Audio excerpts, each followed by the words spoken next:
Ang Holy Bible, may binabanggit dyan sa 1 Timothy chapter 4 verse 2 na shared conscience. Shared conscience. Itong parang tinurukan ba ng anesthesia na hindi ramdam ang sakit pag inoperahan halimbawa.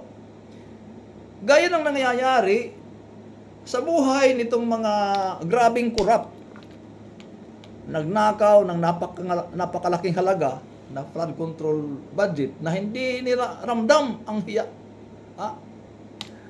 Mga kaibigan, hindi totoong Christian. Hindi po sila Kristiyano, mga kaibigan. Nanilang lang sila dahil bininyagan, napakaraming bininyagan, mga kaibigan, na hindi talagang totoong Kristiyano, hindi totoong Kristiyano. Hindi makakaya ng totoong Kristiyano ang magnakaw ng ganon.